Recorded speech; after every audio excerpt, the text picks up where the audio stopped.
Hey everyone, this is Dan, the GM, bringing you episode 166 of What the Dice. With 166 episodes under our belt, we all see the end of Season 2 very close. This finish line is inching ever closer, and it is so nerve-wracking on my end to get all of this done before we start Season 2. So, if you want to find out what's going on behind the scenes, or if you want to hang out with the crew, you can join our Discord, our Twitter, or any of the other social medias that we are on. If you want to find those links and more, you can head on over to whatthedice.weebly.com. And we will see you there, my friends.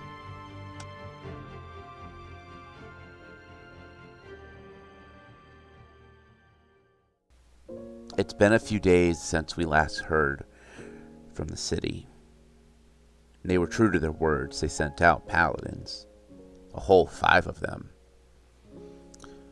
Gives us a reprieve from guarding. It's gotten to the point where the city is pulled together and has hired adventurers and mercenaries to do protection work, to help guard the city from strange, shadow-like creatures that have started their assault on the city. We just finished our bout of guard, and we're leaning on a tree, watching the waves out in the distance. We can barely hear the waves crashing. No bugs, no prey, no predators. This city has started to rely completely on gathering and fishing. We look over, and the storyteller is standing next to us, leaning on the same tree. We must have been deep in thought. We never even heard him coming up.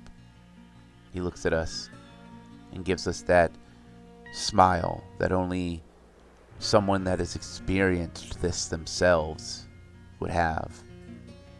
That smile that states, yes, war is hell, but it's normal, especially in this day and age. That smile that gives comfort, but also sends a chill down our spine.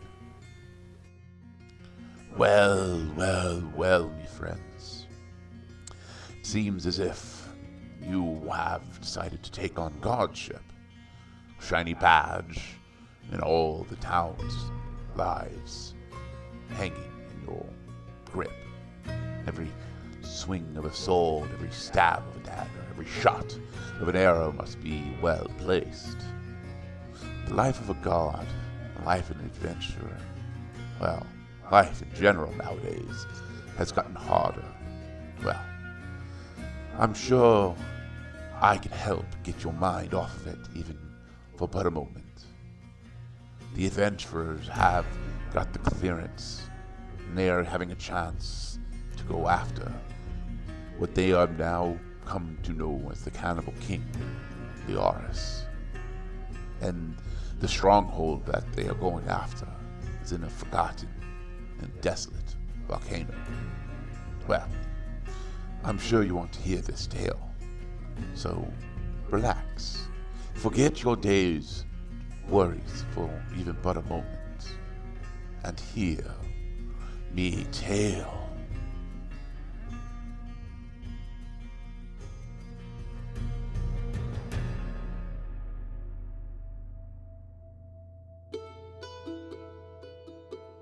In the last episode, lots of stuff was talked about. You were given a strange barrel of explosives and told that the Red Eyes would like you to help in removal of a large threat. That threat being the Cannibal King. After spending some time doing upgrades and armor repairs and the like, you are now ready to head out and deal with the Cannibal King.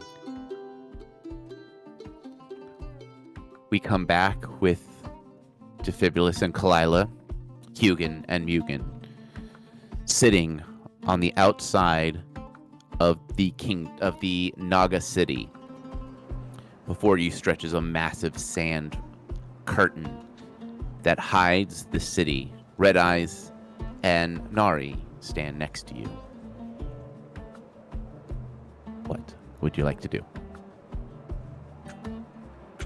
She goes, well, I'm assuming if we're successful, we won't see you again, and I'm assuming if we're not successful, we won't see you again. Red Eyes slightly nods. Nari kind of gives a light shrug and says, well, if you are successful and the ferryman deems it so, maybe we will find each other again during our travels. As well, you guys seem to be good at hiding. I figured you could always come and say hi when no one's around. Nari chuckles, or say hi when people are around, because as you told us, we are used as threats. Your mythological stories. That people use to scare their children. I never said that, but yes. She just kind of laughs and goes, well, we do want to see the world around, but it is only if the ferryman deems it so. Well, if we actually succeed in talking to him and getting his scythe, I'll make sure to put in a good word. Or she nods.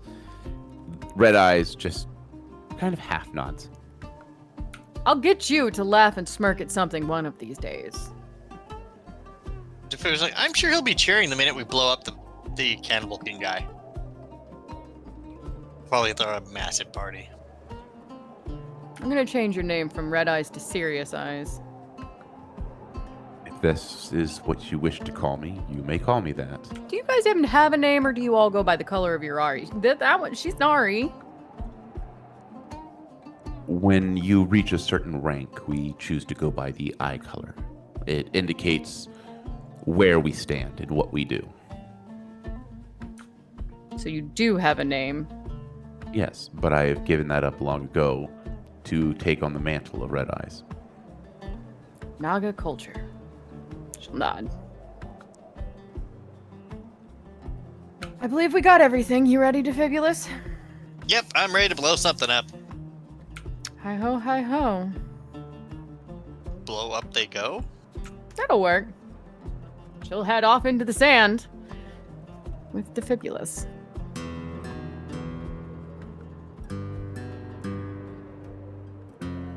Heading out into the sands at night, there is a wind that greets you past the sand curtain.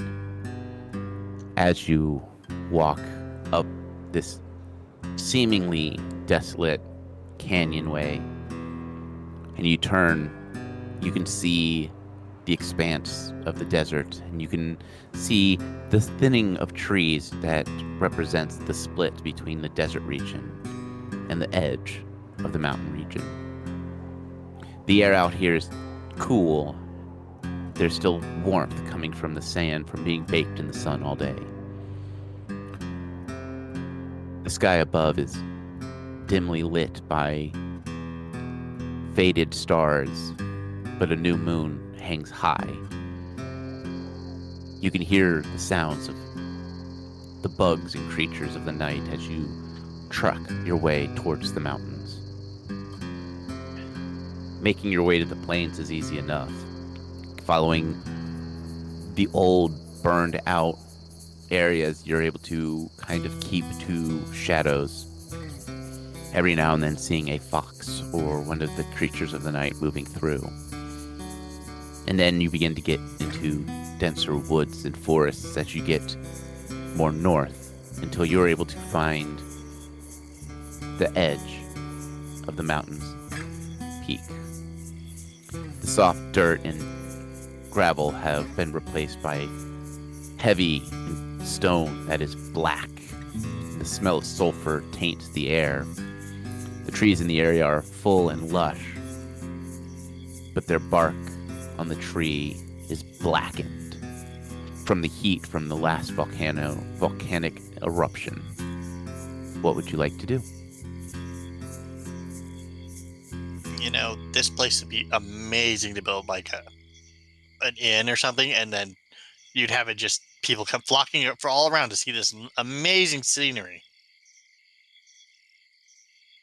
Yeah, or see if you can fill it with a bunch of water and have a nice hot springs.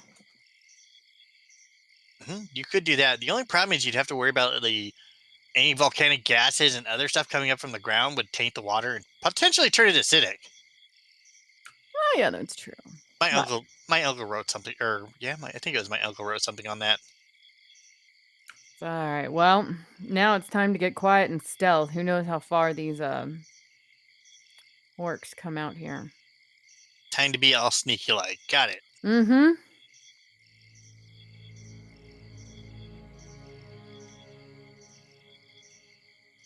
As you kneel down, Kalila, you can see the coloration in your armor change just slightly, giving you a little bit more advantage in your stealth.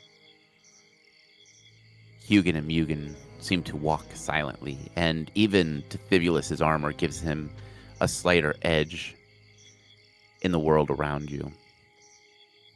Moving into the forest itself, giving yourself coverage with the branches and the heavy foliage. You begin to hear the sounds of murmurs as you can see torches off in the distance as there are guards slowly patrolling down the pathways. Give me a perception check. Both of us or just Kalila? Both of you. Mathing. 28. 39. Both of you watch as the two guards that walk past you. You get a good look at them through the torchlight. They are orc, except chunks of their boning have been replaced by what looks like cracked and twisted iron, giving them this spiked look. Some flesh still hangs from their bones as they are still very muscular in build. On their shoulders, you see heavy shields. In their hands are heavy iron weapons. As they pass, you watch, and on the shield you see the branding of a rose with black thorns. They continue down the path, passing by you without seeing you. What would you like to do? She'll wait until they're out of earshot and then still quietly whisper to Defibulus, "Definitely the work of the Bone God." Nah, I can't see it. No. Definitely the goddess's side. But she'll wait for her good opportunity, scope out a good next area to creep up to, and work at getting all of them, one by one into good stealthy areas as they work their way up until they see something other than the occasional patrol. All right, give me a stealth check, everyone. 37. Well, Kalila's stealth roll was 47. Okay. And here I thought I rolled high. My stealth bonus is ridiculous. I've got like a 30-something. 47. Peasant. Go back to your desk in shame. I have a bunch of miscellaneous modifiers, okay? Alright, Hugin's is a 36. And Mugen is also a 36. All right, so as you are all making your ways around, you stop as you see a large group of orcs carrying heavy crates that are bound in iron and steel, pushing them up a cart. You can see on the sides the branding of the Short Bolt Company on the side. These crates look fairly new as they push the heavy cart into a cavern and disappear into the darkness. You move more north and you find a small volcanic vent that you can hear the sounds of construction echoing down the hall. The cave giving it this eerie echo as you hear the sounds of orcs grunting and hammers striking and steel bending. What would you like to do? Well, at least there's a lot of noise for them to mask their footsteps and movement with. Defibulus will make a comment. He's like, I get the feeling my sister-in-law is still trying to ruin the business. Of course. She's going to be greedy of some kind and want more people she can get to buy her stuff, the more powerful she becomes. Or at this point, it's just she's out for vengeance. Well, let's stay focused. As much as we want to blow up all of her crappy stuff, let's find the big target that we're looking for. Kalila's gonna look for the next advancement up in a good place to stay out of sight, but gain sight. Alright. Give me a perception check. 31. With 31, you find a couple of areas that there's a lot of heavy stone outcroppings, areas that you can easily duck from corner to corner, staying completely in the shadows. Go ahead and everyone roll me a stealth check with advantage. Sweet. 36. 47.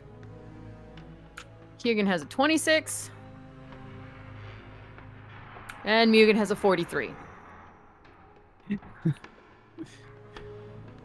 Really? Yeah.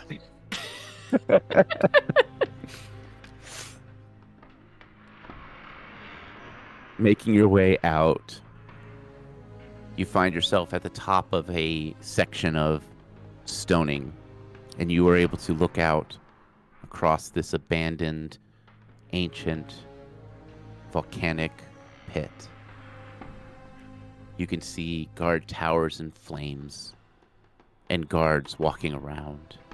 You see slaves pushing carts and filling barrels. And in the center of this massive opening, you see a massive zeppelin. The balloon is bright red with the symbol of the bone god. Heavy chaining coming down from it, hoisting up a massive ship made of iron and wood. You could see several heavily armed orcs in the area.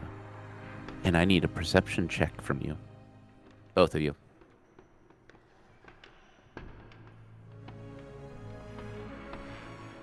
29. 39. Both of you notice a tall, statuesque, elven man. He is sitting on a throne that is ivory white, being held up by 4 servants on posts. His hands are clasped in front of him, as there's also another elf sitting in a smaller version of his chair. Her face masked in a black veil as they watch the construction of this massive war zeppelin. You see cannons being loaded on. Defibulus, give me an engineering check. I give you a nat 20 for that. With a nat 20, not only is this ship a marvel of engineering, but you can see several cannons that have been already loaded on. And you also see where all the black powder barrels are being loaded on. You can also see an opening where they are currently loading fuel for the massive engine. You do know that you need to get closer to make the shot. And you do know that you need to get just low enough to where you can get a clear shot. Because it's a shame we don't have 2 shots. We could take down Sylvan himself instead of that warship. I would say I would love to do that, but I think with the amount of armament that thing has, that thing could probably obliterate its whole keep, and they wouldn't be able to touch it. I think the Holy City would have trouble knocking that thing out of the air. Yeah, it's definitely the smarter move. I just wish we had a second shot to take him down. As she motions to where Sylvan's sitting. I mean, imagine that kind of blow. Not only is it taking down this thing, also take down the king. I could also just, you find a spot that you could shoot him with my rifle at a distance, and then or your bow, and then I will blow up the other thing. Yeah, if we miss, we run anyways, but that still could potentially give away our location versus just firing that thing and ducking. And I think it's better of an idea to get out of here than to take down the king as well. Oh, probably. Let's not get sidetracked. Me? Get sidetracked? Never. I know, right? Stoic of focus.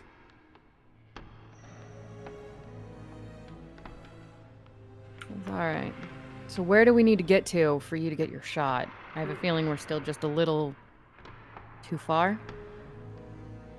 Yeah, Defibulus will tell her exactly where they need to be. All right. Just gonna monitor the orc patrols for a little while, see how easy or hard it's going to get there. Roll me a perception. 30. With a 30, you actually could easily get there, and you see stone outcroppings that make as almost a natural ladder that you can use to get up and down. The outcropping itself does have just enough coverage with stone that you wouldn't be immediately seen. Well, it's a good thing we're both short. Isn't it? Yeah, it is. It makes for stealthing around a lot easier. Come on, follow me. Defibulus will quietly follow her. I need stealth rolls. Do we get advantage again or no? Yeah, I'll give you advantage. Woo! Okay, then. I'll take that. Kalila has a 44. Hugin has a 33. 31. And Mugen rolled a nat 20. Ugh. Sorry! I can understand. I'm being upstaged. Understand being upstaged by Kalila. But I'm being upstaged by both the rat and the spider at this point.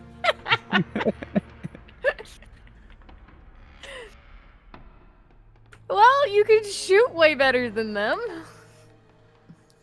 Once everyone gets into position, you take a look around. It seems as if a lot of the patrols have kind of taken different positions and are watching for heavier threats, not expecting a small group of heroes to sneak in. Setting down the box and opening it, who is taking the scope and who is taking the rocket launcher? I thought the scope was attached to the rocket launcher. Nope. One person has to spot, the other one will fire. You've got good eyes. I'll let you do the scope if you want.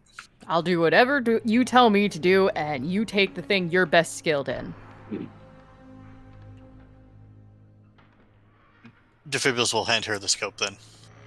You will take the scope. Defibulus, as you set up the missile launcher, you find a place where you can kind of prop it up between two rocks, giving you a clear shot. Kalila, as you begin to look through the spyglass, you can see a small red reticle light up, and it begins to scan. You're able to eventually spot the glow of the engine. As you begin to focus in on it, you can hear the little eyepiece inside beep as you see the red reticle turn green. Oh, cool. Defibulus, as you are watching, you can hear little clicks as the missile launcher is adjusting. You can see your reticle going from red to yellow to green. And as it turns green, you hear a voice booming out from what feels like everywhere. Now, heroes. Is this really how you want to do this? Hiding in the shadows? Here I thought heroes of this era were more brave, more willing to see their death eye to eye. Kalila's ears just kind of go flat, and she'll look at Defibulus and go, "Just take the shot anyways." Yeah, Defibulus doesn't want that airship getting airborne. Don't care if he calls us cowards, just shoot down the ship. Are you firing? Yes, in the middle of a speech. Because that's Kalila's MO. I need you to roll your ranged. If I'm doing everything correctly, I rolled a total of 40.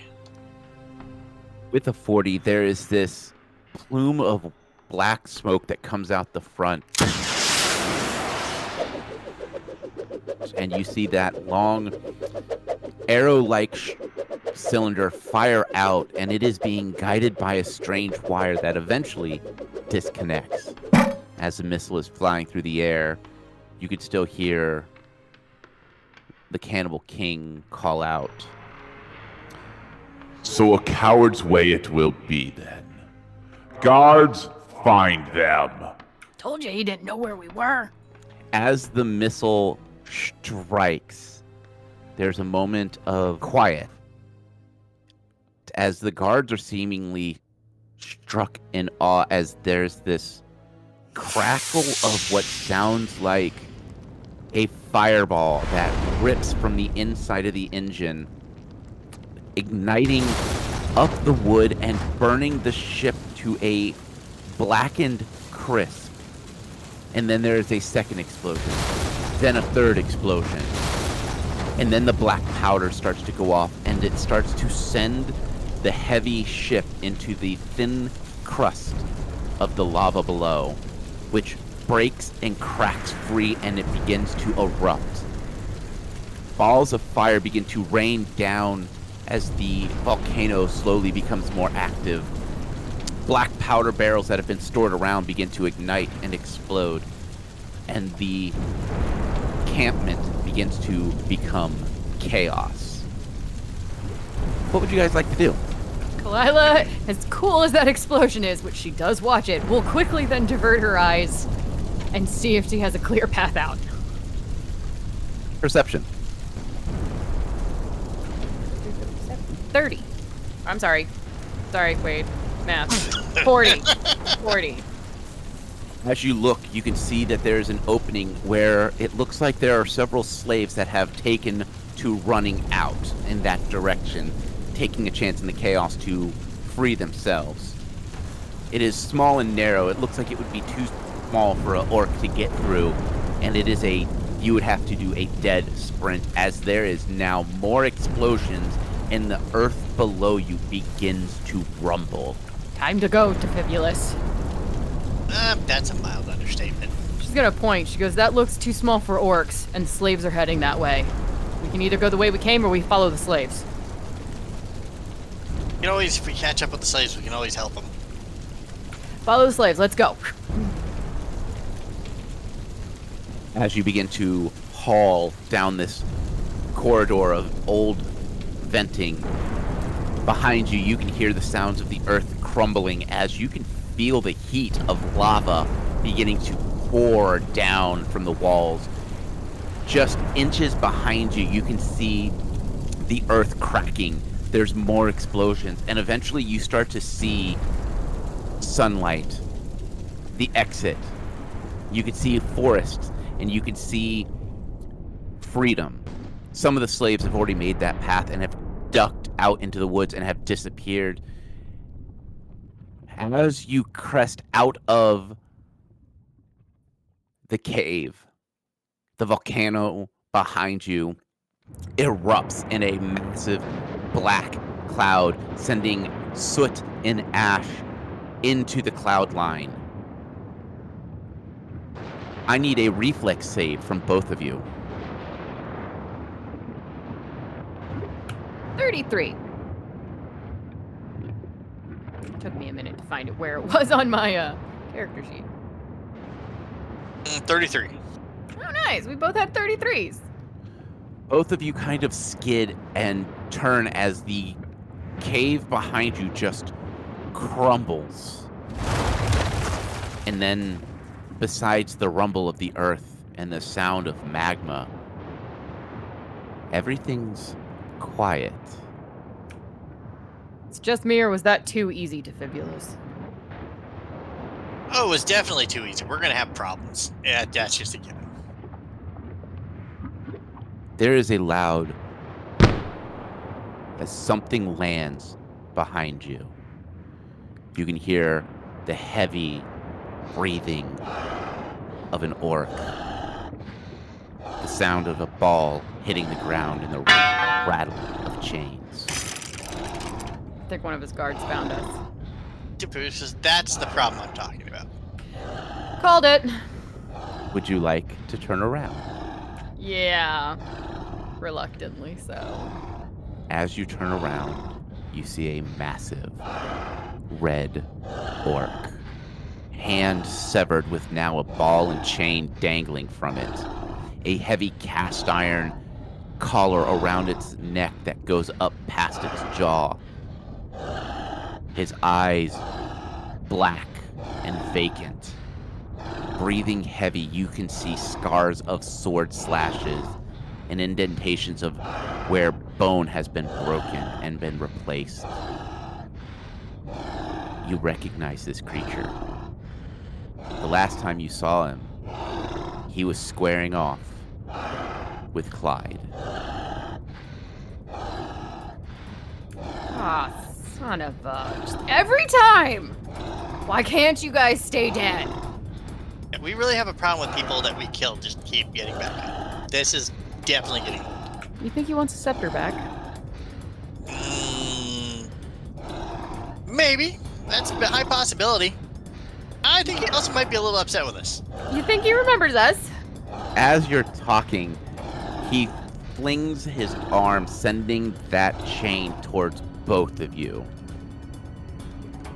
Kalila, nat 20 to hit. No! Defibulous, 33 to hit. Negative. Kalila. Hold on. Hold on. This is considered a melee attack. You're gonna hate me. All right, go for it. Black Cat, reroll with a +4 penalty. Once per day. You ready? Yes. 34. Miss. Thank you for new armor. As that mace flings just centimeters in front of you, you can feel the heat coming off of it. It rattles and retracts back into his arm and then slams back down as he just gives out a guttural roar. And I need a roll for initiative. 12. Miss Kalila was probably slightly floofed from that attack almost hitting her. 26. Only somebody goes first. I'm assuming Hugin and Mugen's just gonna go on my turn. Yeah, that's what you usually do. Okay. I just like to confirm and announce before things start. Okay, so it goes to Fibulus, Argaroth the Ragaroth, and then Kalila. Of course.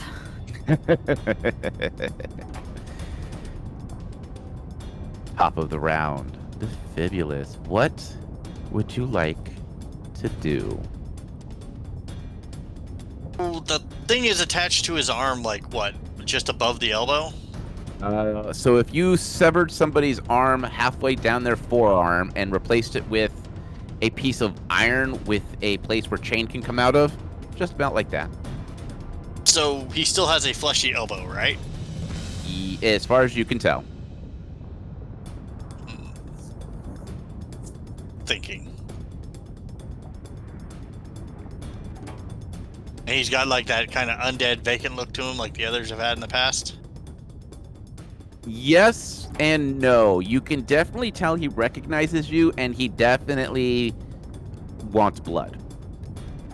Did he actually ever see Kalila at Defibulous, considering we were up on the bridge, the catwalks way above him? Yes, he did. Okay, fair enough. Sorry, I'm trying to figure out a good thing to do to this guy, because I don't want to get hit by him. All right. Well, probably shouldn't stand together. He is only about 15... He's about 15 feet from you. So he has an attack range of 15 feet. Yes, he does. Oh, good At lord. least right now. Okay. Okay, just to quite a good question here. The targeting will not affect his ability to lose that weapon, will it? So it looks like it is part of him. You would have to cut, I think it sounds like you would have to cut his arm off or blast his arm off. Yes. You know, that sounds like a fun idea. I'll try it. Okay. I'm going to dead shot that blasted arm of his with the mace on it. Okay. Because why not? Because it sounds like a good idea at the time. It sounds like something Defibulous would do. Yeah, it does. It really does. Just see a Defibulous like Daka, but the mental image is that's like, this is a bolt action rifle. Yeah, I know, right? He's just that fast. Ka-kablam, ka-kablam, ka-kablam, ka-kablam. Okay, I've got all my rolls done. Three misses and 2 crits. Okay. Along with everything else hitting him. All right, and your damage? Mathing.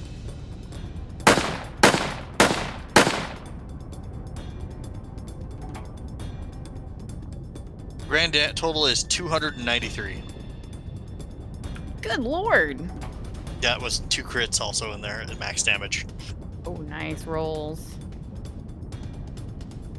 As the bullet rips through his arm, you can see muscle and flesh rip off, and you can see the glint of what looks like metal wrapped around the bone structure. You can also see what looks like a spindle with some chains wrapped around it, buried inside his arm. He looks at you and gives out a gorish roar. And now, we're going to find out who he's going to aim at. Going after Hugin. No, not my Hugin. 40 to hit. Yeah, that'll hit a Hugin. All right. Getting my damage dice out How is he attacking him? with the What? mace. Oh, okay. As far as you know, that is his only attack. As this mace comes flying down and hitting Hugin, Hugin takes 16 points of damage as the mace strikes down on him, My spider! and then retracts back, and he is attacking again, Ooh, fast. going after Kalila. 33. Ooh, so close, but no. This mace comes flashing past you, and you can feel the heat off of it. Did I forget to mention that thing seems like it's on fire? It does seem to have a little bit of heat property, yes.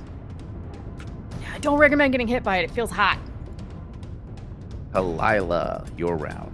Sweet. Well, first and foremost, as Kalila traditionally and always does, will cast Graph Bow because everything needs to hit harder, especially against Argaroth. She remembers him last time. And she's actually going to immediately cast a new spell. And she has never casted before, called Flame Strike.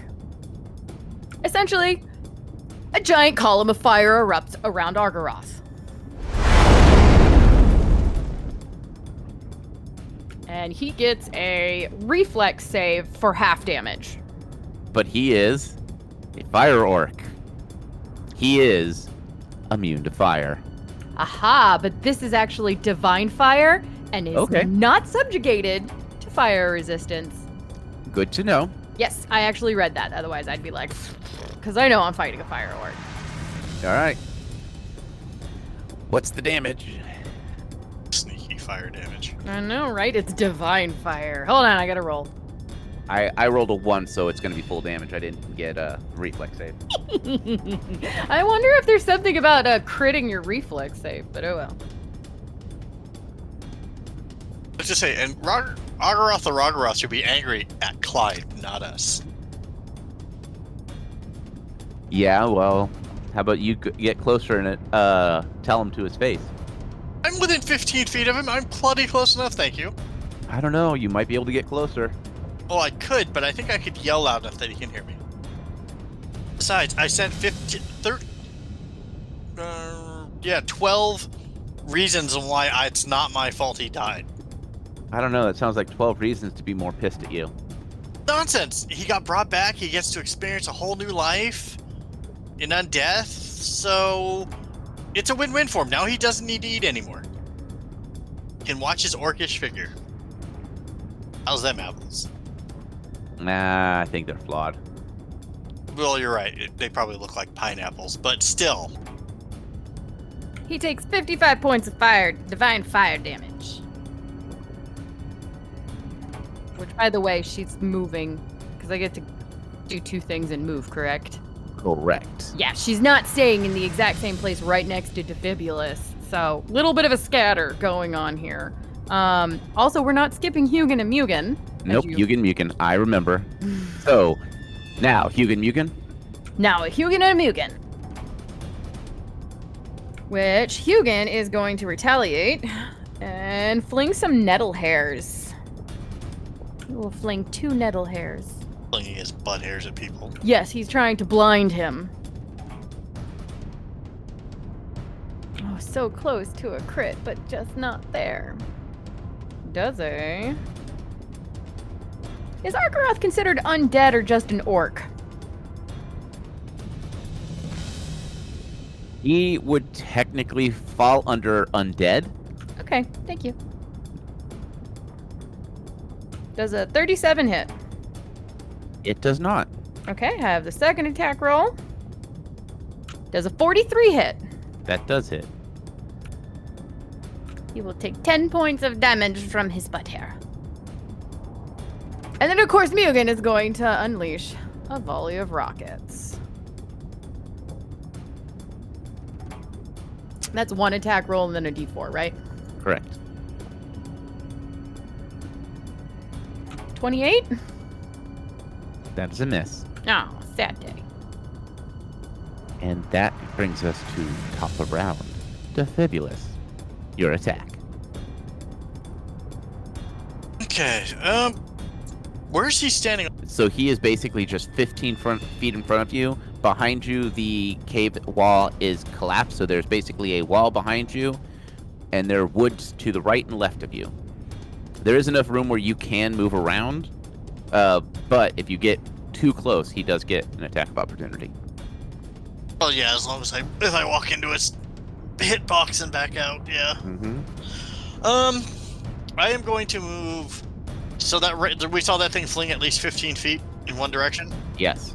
I'm going to move 17 feet. So I'll be moving a couple feet back away from him. Okay. And then I will shoot him twice since I have 2 attacks. All right, go for it. 45 on the first hit. That is a hit. I'll give you a nat 20 for the second. I was doing this to Argaroth last time. Just kept pelting him like that. Yeah, while Clyde had his shield up and was pretty much going, nah, you can't hit me. And I think he slammed his shield into his neck repeatedly. I think he decapitated him. Clyde decapitated him. It's a grand total of 72 points of damage. That makes it Argaroth's turn. I'm sure he's none too happy about the situation. Going for Kalila again.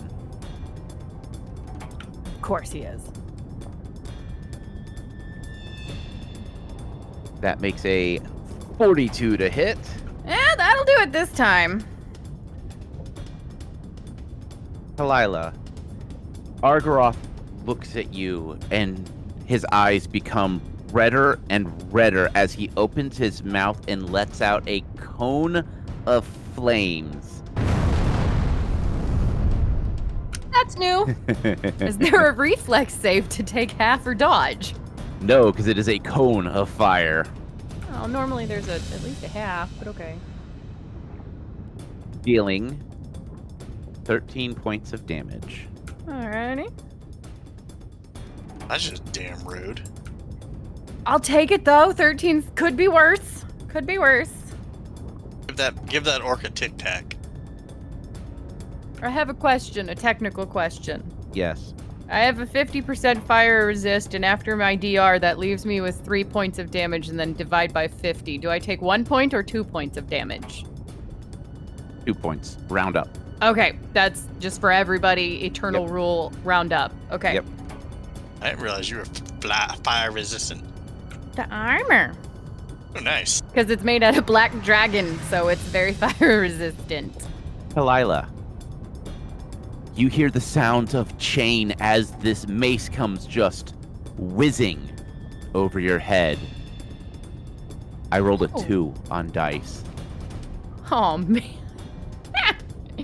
You can feel the absolute scorching heat of this mace as it just misses your head. Top of round. Or, no, Kalila, you're round. Thank you. You don't get to attack anymore. That's okay. No, but this time, though, I am going to take 3 attacks with explosive arrows. Would that hurt a fire orc? I want to do like a nature check kind of thing on that one. Because it's a different type of fire damage. Would the explosive God-spelled arrows hurt a fire orc? So they are concussive, so yes, because they are not fire, they are technically concussive. They're frag grenades, basically. So they do, they fire out little, they're not incendiary, they're explosive. There's a difference. Yeah, that's why basic fire damage versus advanced tech fire damage. Right. I just wanted to make sure as I grabbed for those arrows that I was thinking correctly. Pretty sure only one of those is going to hit. Let me math really quick. Does a 42 hit? It does. Does a 32 hit? No, it does not. Okay, then the last one certainly does not hit. So only one of my arrows hits. Which Kalila is also making sure to stay agile on her feet and not stay in one place as she's firing these arrows. So probably a 15-foot arc. She's trying to get also some good flanking bonuses between her and Defibulus. So she's trying to get opposite sides, so Argaroth has to choose one person to attack, by the way. I think he has been choosing one person to attack. Or it's just the dice hating me, one of the two. I don't know, which one of us shot and did more damage to him last time? That's probably what's going on. You did the most damage. I think he just doesn't like me. And hold on, I need to roll my damage. You know, I wonder if he's allergic to cats and that's why he's going after you. I finally figured out Argaroth's secret.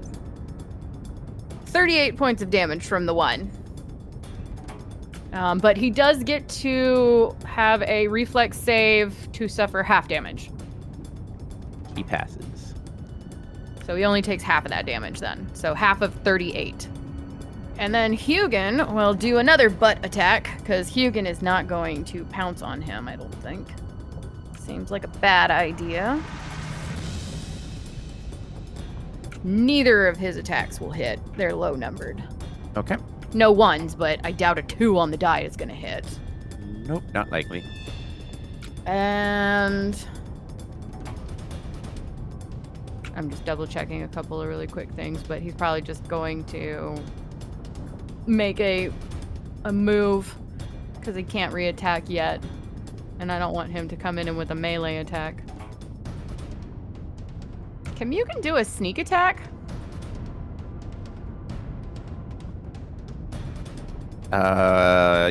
Yes. You would roll your stealth to get hidden, and then you would roll your attack. If I don't meet or beat your stealth roll, you would do a stealth attack. I think Mugen might try and do that, because I also have hide in plain sight. Right, but that does require a melee strike. So Yeah, that does put you within melee striking range. I do understand that. Okay. I'm gonna try, because his attention's on, You. yeah, Kalila, not Mugen, and he is small. So I'm gonna make a stealth roll and see if I can do a sneak attack. Okay. Monster attack all sneaky like. Mm-hmm. 36 for stealth. All right, you pass. Okay, so if that's a sneak attack, your attack deals, it says 8d6, so I don't roll my normal damage, I do the sneak attack 8d6, bonus. Yep. Just making sure I understood that right. Gotta get all that practice for next season for rolling all them d6s, huh? Yeah, especially with these spells that I've been flinging. 26 points of damage. As a Mugen sneaks around as Argaroth's attention's on Kalila as he's trying to hit her with the hand mace and just claws into the back of his calves. That makes it Defibulus's turn. That it does. How far am I technically from the tree line? You could do a full round movement, like full sprint, and you could get into the forest. I would have one attack then, or It would take your whole round to get there. actually, I'm gonna see if I can. I'm gonna try to do something I've not done yet in this game. I'm gonna try to kneecap him. Okay. Oh, is that an actual skill? Kneecap? Technically, I could use the targeting ability I have. So he took a bullet in the knee. Not marrying Argaroth. Well, it says leg, so yeah, I guess I'll just shoot him in the kneecap twice. Just call shot it. I won't target him yet. I'm not sure targeting would like use the knee or just the leg. But make it harder for him to move. I'm hoping that targeting would I could try to knock him prone. This I'm gonna see if I can just blow out his kneecap. That or you could aim for the elbow and try and take off his arm. I dead shot at him in the elbow, remember? And it didn't blow his arm off? No. Damn. 236 points of damage and there's metal under that arm. I forgot that you were targeting that. Yeah, so he just has bone attached to bone. Damn. He has iron attached to bone. Good lord. 46 on the first shot to hit. That's a hit. 41 plus on the next one. That is also a hit. And I'm terrified of being this close to him, but I mean, the ability to get the close range bonus is nice. Oh, yeah. Now he's considered flanked, right? He is now considered flanked. Yes. So we get an additional +2, I believe, both you and I. To hit, but not damage, right? To hit, yes. Total of 35 damage in all. How's that knee looking? Is there metal in that too? Yes, there is. Started expecting to hear the Terminator soundtrack start playing here. Well, it's more like cast iron than like traditional metal. Defibulus. Argaroth is targeting you. If I would have rolled one number higher, I would have critted you. Well, that would be rude. Argaroth steps forward 5 feet. You hear the sounds of chains unrattling as he swings out at you. Dealing. What is he roll to hit? I rolled a 43. Okay, that does hit, yes. By all means, continue. Let's see. With a 43. And this chain comes flying at you. You take 24 points of damage as this mace strikes you, sending you back another 5 feet as it retracts back into him. Okay. No, ow, from Defibulus. No, because I was too busy mathing. Kalila. I'm sorry. I rolled a crit on you. Did you? Yes, 19 on die. Oh, now you do it. Fine. Get your crit. I can only black cat once. I know. I'm so glad about that, too. You would be. 26 points of damage as this mace strikes into you. We allowed. And as you let out that, we're calling this episode here.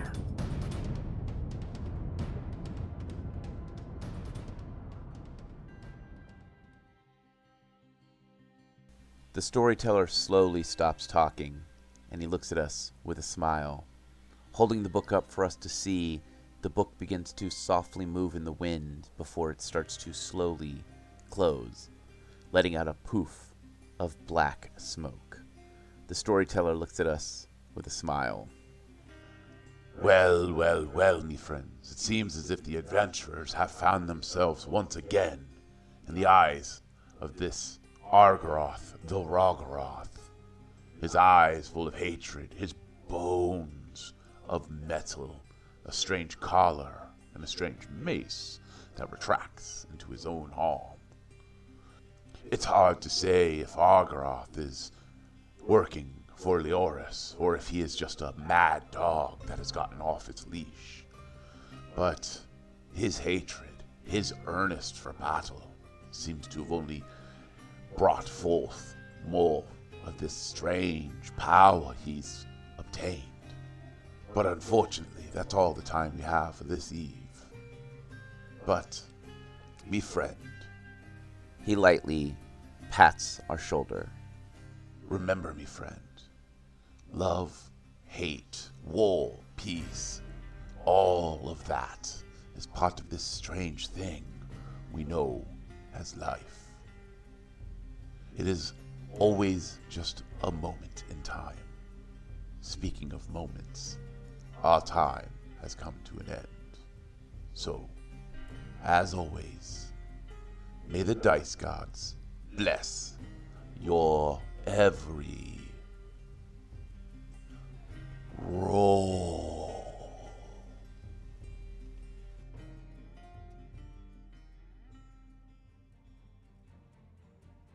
We here at What the Dice would like to thank Paizo for creating Pathfinder, Epidemic Sound for our music, as well as Sirenscape for our sound effects. If you would like to reach out to us, you can do so on Facebook at What the Dice Pod, Twitter at What the Dice Pod, and of course email whatthedicepod@gmail.com. And if you liked our little adventure, please share us with your friends and rate and review us.